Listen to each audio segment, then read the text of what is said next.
What is up, guys? Welcome back to Just a Guy on My Lunch Break. We broke 400 subscribers this past weekend. I'm actually at 408 subscribers, despite the fact that I went for about a week and a half there, didn't post, just had a lot of personal things going on in my life. So I kind of had to take a break there for a minute, but subscribership is still increasing.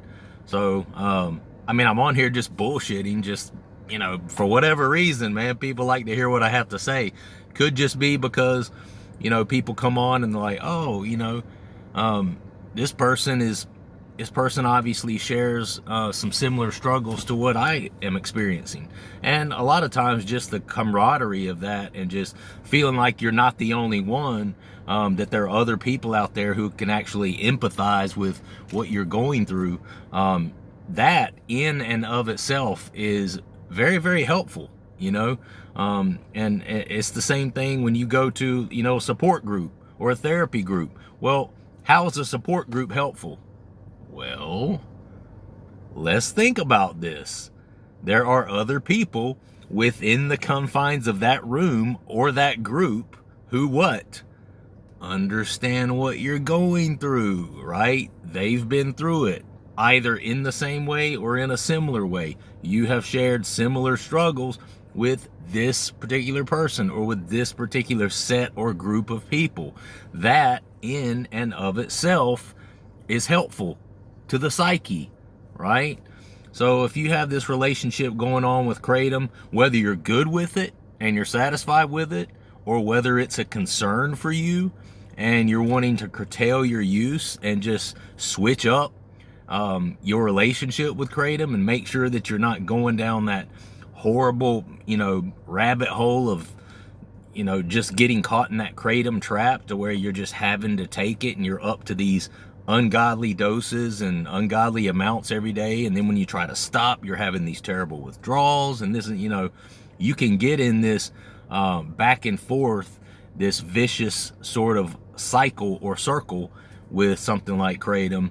And it can be very, very frustrating and very, very scary at the same time. Kratom in and of itself is not the devil. And I've said this a lot, and it's interesting because, as you know, on this channel, I don't fall or land on either side of the fence. I'm not one of these people that comes on here and I'm campaigning against Kratom. Oh, Kratom is this terrible. It's this horrible thing. It should be outlawed. It should not even be legal. And we have all these people taking it's just this horrible, horrible thing.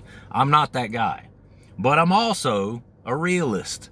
I'm also a person who is practical. I'm also a person who can look and say, now Kratom can be a problem.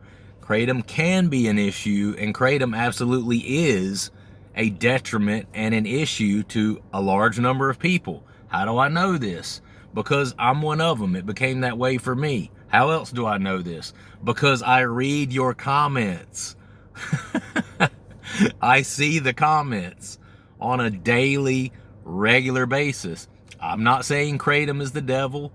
It all depends on the user of said Kratom and why you in particular are using the Kratom. Some people have to use the Kratom. Some people use it for reasons like severe physical pain. I've had people come on that use it for fibromyalgia pain, and different other chronic pains that they deal with on a regular basis. And I've always said that I would rather see somebody taking a kind of steady dose of Kratom every day than I would see somebody taking 80 milligram Oxycontin every day, or 4 10 milligram Percocets every day, or whatever the case is. There's levels to this shit. There's levels to addiction. There's people that can mess around with Kratom and not really go overboard with it. And then there are people that do not know how to put Kratom in their mouth without that one dose then becoming 100 grams per day. There are people that literally just cannot keep any sort of tabs on how much Kratom they're taking. And it's just one of those things that they can't control their Kratom. The Kratom controls them. And as soon as they put something like that into their system, into their body, they lose any semblance of control. Okay? Now, there's a lot of arguments out there about if you have an addictive, I don't like to say an addictive personality. That term gets thrown around a whole lot, and I understand I'm kind of bouncing around here. You guys had to forgive me. I got out of practice. I hadn't posted in about a week and a half, but that term, addictive personality, gets thrown around a lot. And in most professional circles these days, they say that's kind of a misnomer. There's not really such thing as, well, I have an addictive personality. No, there's an addictive disorder, or an addictive disease, as some like to call it, but your personality is oftentimes completely different than what your disorder or your disease causes you to do, right? You might have a great personality, a very giving, very selfless, very open, personable, interpersonal type personality, but then you might not be able to stop taking drugs every hour on the hour. You know what I'm saying? So personality and a drug addictive disorder or disease, they're two separate things. So I think that term gets thrown around very loosely. But point being, there are schools of thought out there that if you have an addictive disorder, if you're a person that tends to get addicted to things, then you have zero ability to be able to control or maintain some level of control over something like Kratom, over something like whatever that substance is that you tend to abuse or that you tend to go overboard with.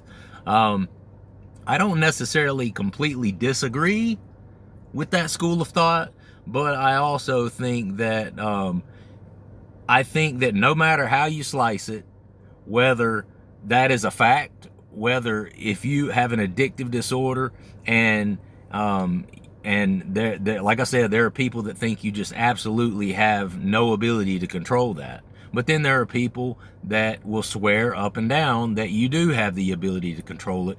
Whichever one of those is true, there is one thing I do know for a fact. Many people,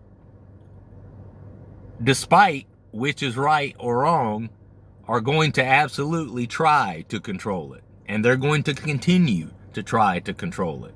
So one thing I do know for sure, whether you can control it or whether you can't, there's a large amount of people who are damn sure going to try. And they're going to continue to try. And they're not going to go to an NA or an AA, or they're not going to sign on to the school of thought of, well, I have to be 100% abstinent from any mind-altering substance, or else I will end up back in that same vicious cycle of abusing X substance or X drug on a regular basis, right? So I'm not speaking on which is 100% fact as much as I'm speaking on whichever is fact. One thing I do know, there's a lot of people out there that are not going to stop using substances, no matter whether it's fact or not that they can't control it. You understand what I mean? So with that, I think that's where I come in and kind of where my channel comes in, right? And I've had several people pop on recently and tell me they love the channel, they appreciate me telling my story, and have expressed that they want to be somewhere where I'm at. And I've just, you guys, you don't understand, running a channel like this, I have heard from and interacted with so many people who went down that rabbit hole of that Kratom trap, but are still sitting here going, look, I get a lot of benefits from it. I don't want to stop taking it. I'm not ready to be at a point where I'm going to tell myself, okay, you can never take Kratom again, or you can, for that matter, never take any substance again as long as you live. Anything that has a psychoactive or a mind-altering sort of effect, you can't take any of it. I've talked to so many people that are like, bro, maybe one day, but I'm not ready for that. Whether that's true or not, I'm not ready to admit that. I'm not ready to relinquish that.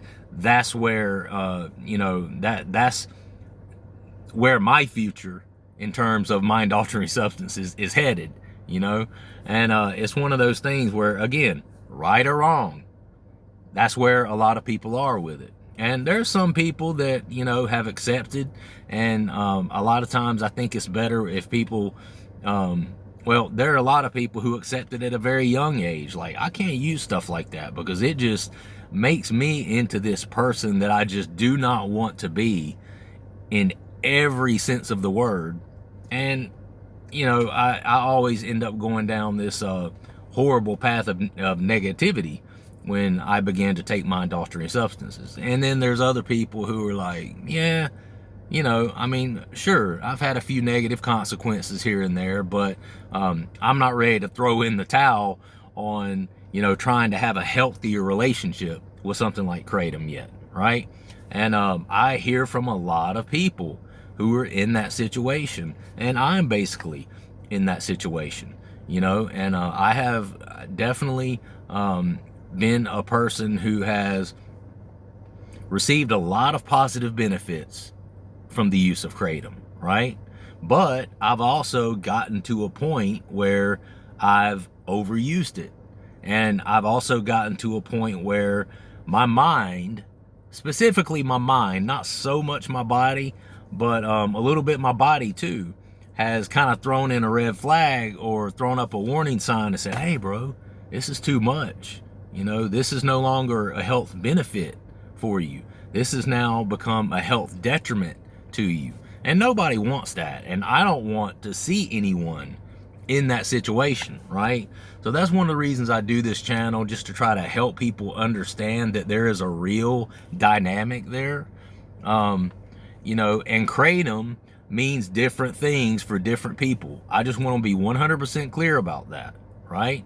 And there are people out there who are able to use it responsibly. There are people out there who have a legitimate need and a legitimate reason or health condition or concern that they swear up and down that they get a genuine health benefit from, whether it be pain relief or for mental anxiety or depression, whatever it is. And all you can do is take those people at their word, and I'm sure, just like with any other substance use, I'm sure there's a set of people out there who are saying one thing, but then behind closed doors, they're thinking another.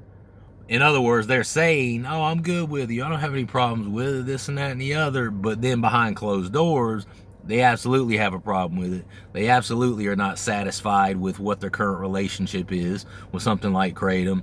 And they're just lying to themselves and lying to everybody else. There's a little bit of both of that, and that's one of the things that on this channel I try to be completely open, completely transparent about.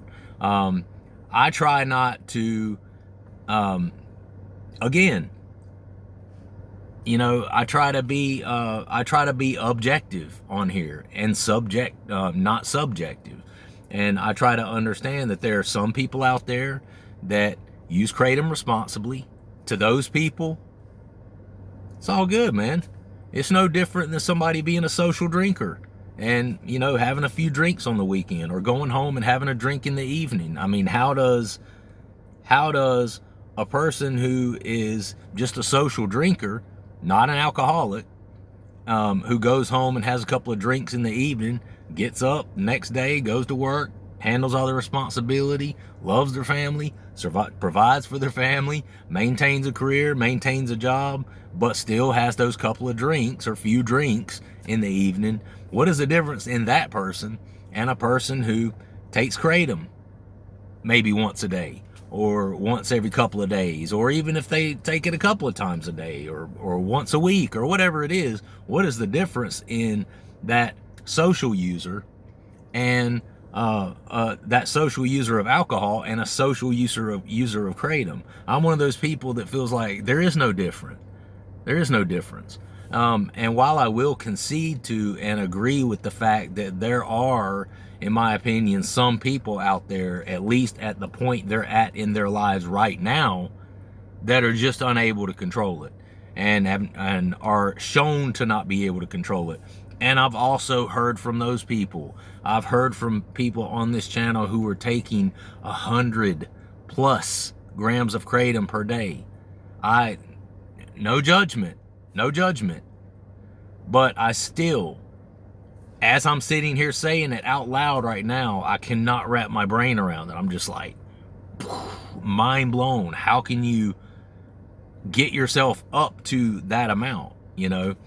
And I'm one of those people that never on a regular basis, I was one of those people that just dosed on it. You know, usually 3 times a day. I'll take some in the morning, take a little bit in the afternoon, a little bit mid-afternoon, and then I will take a last dose in the evening after I got home, after I did my exercise, all of these other things. I would take one last dose of it before I went to bed. And I really never had any negative side effects from that when I was using it in that way. The only negative consequence or side effect that there was to speak of was when I would get the bright idea of, oh, well, this doesn't feel right. I don't like being slave to something. I don't like having to take something every day because multiple times per day, because Kratom, absolutely, it being something that's similar to an opiate in effect, it absolutely is one of those substances that if you build up a tolerance for it, and if you build up a physical dependence on it, when you go to stop, you will have some negative withdrawal symptoms. You'll have some low energy. You'll have some low mood. You'll feel depressed. Now, it's not technical, scientific, clinical depression, because it's your body's response to having that opiate substance flooding your brain all the time. Your body's response to that is you've got all this extra dopamine floating around. So you're just running around feeling like good and high as a kite all the time, right? Because there's this almost fake synthetic form of dopamine that's floating around in your brain, making you feel that way, right? So your body's response to that is, oh, well, we need to shut down dopamine production or significantly lessen it, one of the two, because we've got all this extra. We don't need to make any more. We got plenty of dopamine. We're good on dopamine, right? So your body's response to having all that Kratom in your system all the time is to make less dopamine. So then when you go to abruptly stop and you're no longer taking it, let's say you've been taking it for several years straight, multiple times per day. You go to bed on Monday night, you're like, you know what, I'm tired of this shit. I don't want to take this Kratom anymore. It just doesn't feel right. You wake up on Tuesday morning, you decide not to take any Kratom. Well, all of a sudden, you're like, damn, I don't feel that great. Damn, my bowels are kind of messed up. Damn, I've got loose stool. Damn, I don't have any energy. Geez, I'm tired as I don't know what. Damn, I feel down. I mean, normally, you know, walking through the park is, you know, a very, very nice, pleasurable experience for me. And I'm out here in the beautiful 72-degree weather, you know, walking through the woods by a stream, and this is something I normally would have loved to do, and I'm standing here depressed AF, you know, to use one of the young people's acronyms, depressed AF, you know, and that's one of those things where that part of it really throws people off, and then a lot of times people will go back to using it because of that, because they can't stand the low mood and they can't stand the depression and kind of the anxiety and the just the physical withdrawals as well that kind of starts to come along with it. The cold chills, yeah, your body has trouble regulating your temperature, and oh my God, let's don't even talk about sleep. Let's don't even talk about how it wreaks havoc on your sleep patterns. I mean, that's single-handedly probably the worst negative withdrawal symptom that people report is the insomnia, the restless legs. You're laying in bed at night and you know you can't lay there for more than 2-3 seconds at a time without having to like stretch your legs out or tense up or, you know, clench your arms together. You feel this sensation in your chest, like if you don't clench up, you're just gonna literally crawl out of your skin. It's a horrible feeling, you know. And I was one of those people that I was using it regularly, dosing on it, and never had any problems really, except when I got the bright idea of, you know, well, I don't feel right about this. I feel like I'm slave to this thing. And then when I went to stop, I was like, oh, wow. Oh, damn. Okay. This sucks. Yeah, this sucks. And so, you know, I just want to be clear that I don't land on either side of the fence. There are absolutely people out there that need Kratom, and they need it for some sort of health condition, and it really helps improve the quality of their life. You know, I had someone message me on my very last video talking about that, and I wish I'd have printed out her comment. However, I did not. I've had a super busy day at work, so I haven't had a chance to. But she listed off probably 8 to 10, you know, physical ailments and conditions that she suffers with chronically on a regular basis. And she said that Kratom really improves the quality of her life. She doesn't know what she would do without it, and basically posed the question on me, you know, what would you do? What would you choose? And she probably already knew the answer. Obviously, I would choose the Kratom, and have chosen Kratom. I don't even really have those sort of ailments. You know, for me, it just makes me more focused. It makes me have a more positive outlook on life. It helps to deal with any, you know, sort of anxiety or depression that I might experience, that sort of thing. It makes me a harder worker, in my opinion. It helps me not to focus on the little things so much, you know, that sort of thing. But this is one of those topics that you literally get a mixed bag of opinions. And you know what they say about opinions. Yep. Everybody's got one. And I've heard a lot of them on here. And I hear a lot of them on a regular basis. But more recently, I've had several people, you know, to mention to me that, hey, that's what you're talking about here. That's where I'm at. I'm not ready to say I'm never going to take Kratom again. You know, I get a lot of benefits from it. I'm not at that point, or may never be at that point, where I'm ready to say I'm giving up Kratom altogether, or every other mind-altering substance altogether. I just want to be able to have a healthy relationship with it and control it. Again, some people will say this is not possible. I don't agree with that. I think it's absolutely possible. And this does not mean, if you have a healthy relationship with it, this does not mean that if you ever do go to stop taking it, that you're not going to have some withdrawals. And listen, let's get real. When you're dealing with something like Kratom, that's always going to be part of it. It's always going to be part of it. And you're going to have to be okay with that.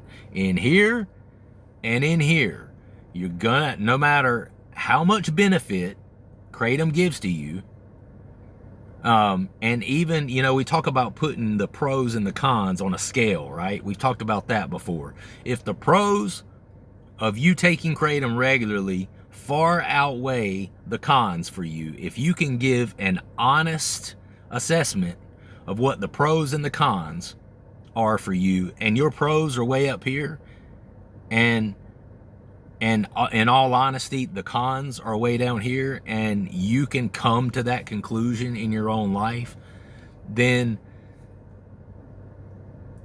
that's great. That's great, and there's nothing wrong with that. But that doesn't take away the absolute 1000% true nature of what Kratom is. And it is an opiate-like substance. I understand that it's a plant. I understand that it's botanical. So before you jump in my comments, oh, Kratom's a botanical, man. It's natural. I'm not saying it's not natural. You know, codeine is an alkaloid that is natural. But when they put it in Vicodin and people are getting high off of it on a regular basis, guess what? You can still get withdrawals from it, homie. So, natural or not, you know, nobody's arguing whether Kratom is a botanical or not. Of course it's a botanical. It's a plant. You know, it comes from a plant, but it still can cause you withdrawals. And that's one of those things. You're going to have to be okay with that. You're going to have to accept that. If you're a person who is definitely wanting to use it on a regular basis, multiple times per day, and dose on it almost like you're self-medicating, you're going to have to be okay with the fact that, okay, this is great, but there is always going to be a negative side effect, a negative consequence of that for you, should you decide to come off of it at some point. Or if, God forbid, 3 years down the road, the FDA comes in and makes it illegal. And then people start having supply issues where they can't get a hold of it again. And I'm not pulling for that. I think it's the lesser of a lot of evils, I think Kratom is, and I would much rather see people taking that than other things. But the thing about it is the availability of Kratom for some people, that's an issue. That's an issue. If you're addicted to Percocets or Vicodins or something of that nature, you can't get but so many in one day because of the availability or the lack of availability to those particular substances, right? Kratom is not that way. If you got the cash, you can get as much of that shit as you want to get, okay? And I think that that's one thing that kind of separates it from the Vicodins, the Percocets, those sort of things. And I think that's one of the reasons that it becomes such an issue for people, because people want to take it and then they realize, damn, ain't nobody stopping me taking it. When I go to this head shop up the street and there's a little 19-year-old kid in there who's looks like he's stoned out of his gourd. Yeah, man, what can I get you, dude? Yeah, man, let me go ahead and get 5 kilos of Kratom. You see those big jars right there, the green? Yeah, let me get 5 of those. I mean, you think that little 19-year-old kid is going to be like, hey, dude, you sure about that, man? You sure, bruh? Seems like a lot, man. I'd be concerned that maybe you'd take too much of it, bro. What's the point in having all that, bro? Nah. He's gonna say, is that it, dude? Anything else, man? You want one of these Delta 8 pins right here, dude? I mean, he's not gonna question you, another grown person, what you're doing with all that Kratom. So then you can go home and you can take as much of that shit as much as you want of it. And I think that's where a lot of people get into trouble. They're like, oh, this shit feels good. But then Kratom is not a long-lasting, sort of substance. An hour and a half, 2 hours later, you're already pretty much kind of come down. You're not really even feeling it much anymore. So, and a lot of people don't have the ability to say, well, I'm still going to wait another 4 hours or 5 hours before I take more. A lot of people don't have the ability to do that. Or if they do have the ability, they don't exercise the ability to do it. And then they end up taking it every hour on the hour. And then people are working their way up to 40 grams a day, 50 grams a day. Some people 100 grams per day. And in my opinion, when you start getting to those amounts, Kratom is no longer a benefit for you. The things about Kratom that we would consider benefits for mind and body become detriment and become detriments once you exceed a certain amount. It's no longer a mood boost. It's no longer a stimulant that gives you energy. If you take too much of it, then you're just you're like a Kratom zombie. Not only no energy, but I've heard of people and talked to people and have been through a situation myself in my past where I took too much in one day and was just like, well, damn, now I just want to lay down and go to sleep. And Kratom can take you there if you're not careful. But I want to finish the last few minutes of this video today talking about, so if that's you, if you're one of those people that I just described, and you're a person who's like, you know what, no matter whether it's good or bad, I'm not ready to say, well, I'm never going to take Kratom again. I just want to be at a healthy spot with it. So I think one of the keys of doing that is making sure that aside from the Kratom use, that you're doing everything else that you can in your life in a healthy, correct type of way. And I was one of those people that always did that. Well, I say it as in past tense, but I still take Kratom now, but I've been just recently just taking it on the weekends. But it's one of those things where when I was taking Kratom, that was kind of my, that was my one little, what do you call it when it's like a little sinful pleasure that I had. That was my one sinful pleasure, was taking Kratom daily, a few times a day. And but I was one of those people where, okay, if I'm gonna do this, then I'm gonna do my best to negate the Kratom use, which could potentially be negative. I'm gonna do my best to negate that with rigorous exercise on a regular basis, always eating healthy, fruits, vegetables, lots of fiber, vitamins, drinking tons of water, making sure that I'm helping my body to deal with and process that Kratom that I'm taking on a regular basis. And for me, when I was doing that and I was staying regimented, when I was only taking 3 times a day and I was doing all these other things that were positive, still spending time with my family, still doing work around my house when I needed to, doing a good job at work, extra projects that I have, doing creative things, all of these other things. I tried to make sure that my life was full of the right things. You know what I mean? Because I think where people get messed up is they take that one choice that is perceived as a bad choice for them, taking a substance all the time, Kratom, but then they use that one choice to then make subsequent poor choices throughout every other aspect of their lives. They not only take Kratom, but they don't eat worth a shit. They eat processed foods. They don't drink water. They're dehydrated. All of these other things. I gotta cut this off because I think this phone, it's gonna cut me off. It's gonna cut me off. So anyway, listen, if you're gonna take Kratom, you have to make sure that everything else in your life is in a good, happy spot. Diet, regular exercise, drinking tons of water, good relationships, working hard, playing hard, all of these things, make sure that your relationship with your higher power is in the right place, all of these other things, because don't let that one choice of deciding to take Kratom cause you to subsequently make poor choices in every other area of your life, because I think Kratom can be a benefit and can remain a benefit, but you have to be living every other area of your life in a positive way.